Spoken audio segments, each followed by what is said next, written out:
We just released a song. Pale Rider. Talk about Pale Rider, man. Yeah, let's do it.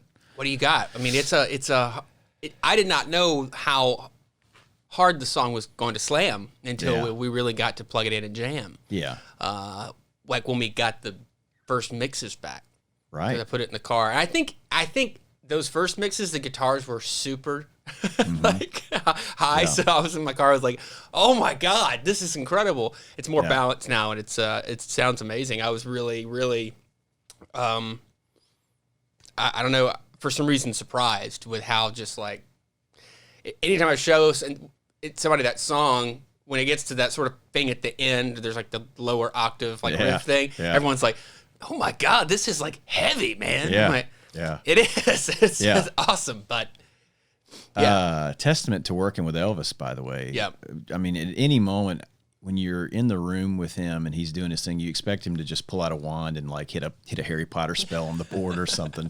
The guy is a true wizard. And I think what I really, really love about it is I really think it does a great job of catching this kind of old vibe. I had a friend listen to it and be like, "Listen to that flange, man. That's like Thin Lizzy." And then, too, there's also, of course, a lot of the sounds with the extra bass and how deep and heavy it gets is certainly kind of modern for sure. But I like that it ties both of those sounds together where you kind of, you're like, yeah, we really like the classic rock stuff. And I think Elvis was, he's smart enough to put it into a modern box where it's not just a rip off of something old. I feel like it's got something new to go along with it sonically, but for the song itself, we had that riff forever, the chorus riff, like the AC/DC, and we were trying to put it into like 8 different songs and it just never worked out. And I'm glad, and we're talking about years ago, I was always been trying to make that riff work. And I honestly think that with 2020, something just clicked. And what clicked essentially was this feeling of, with the pandemic and all the extra craziness going on, that are we at the end of the world? Like, is this it? Are we done? And so that feeling. I'm glad you asked, Josh. I brought a book for you. He's showed me UFO End Time Delusion, if you can't pick that up on the camera. That's what we're waiting for. That's right. The mothership is coming. It's coming. Please. Not from above, though. From within. Underground, baby. Underground. Wow. That would be the final boss of 2020, though. It's just like right as the countdown's happening, right. 2021. Dick Clark's Rockin' New Year's Eve. That would be so funny. That's the end of the world. That'd be awesome. So that feeling led me down this path of thinking about, of course, this is biblical imagery of Pale Rider and sort of the Book of Revelations kind of thing.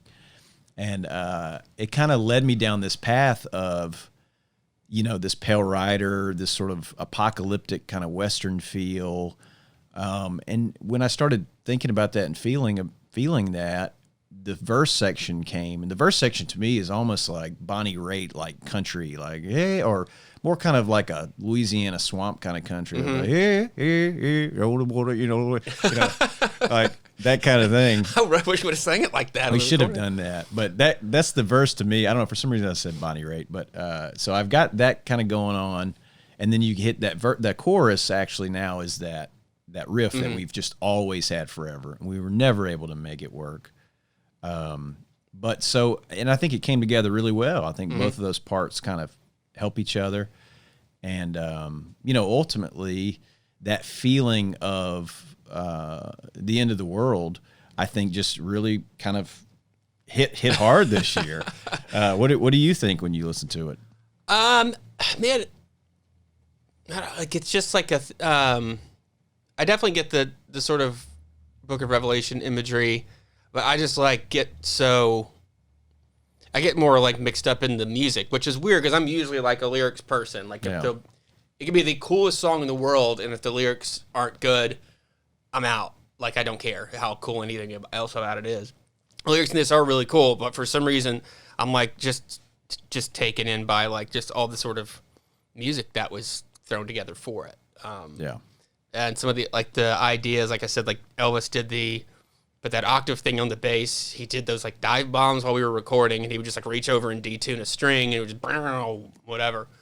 It was just more of the process, kind of where my head goes. And when is the video coming out? Do you have a plan for that yet, or is it? I think a couple of weeks we'll probably put cool. put the lyric video up on the YouTubes. Yeah. And it's very, very cool. Very yeah. simple, and it follows this little narrative. Yeah. That's what I did think that was cool. It's, a lyric video, so you usually think like lyric videos are usually just imagery and it's like swirls and it's kind of trippy with the words. I thought it was cool to make this one actually have like a little bit of a story to follow while remaining strictly like a lyric video. But yeah, the song itself, as far as like the meaning and stuff, I was never really sure exactly kind of where you were coming from with it. But well, no one is. But. Where are they? But that, now that you say like that end of the world thing, like that closing sort of riff on it, it does kind of seem like the final boss is here. It's like, yeah.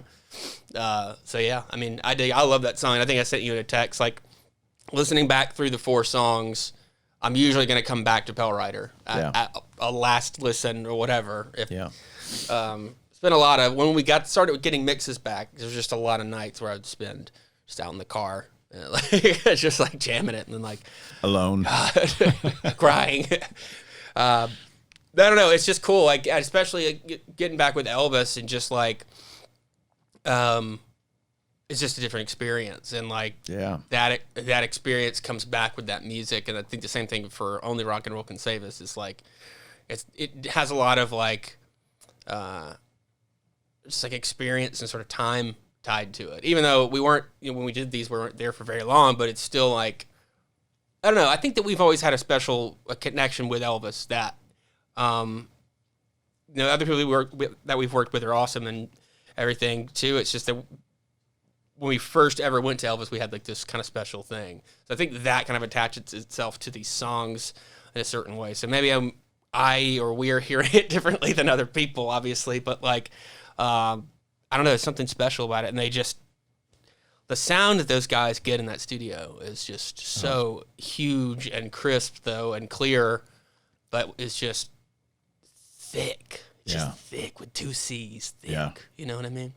So no, I'm glad that we chose that as the first one. I think that's a killer. Just kind of. Me too.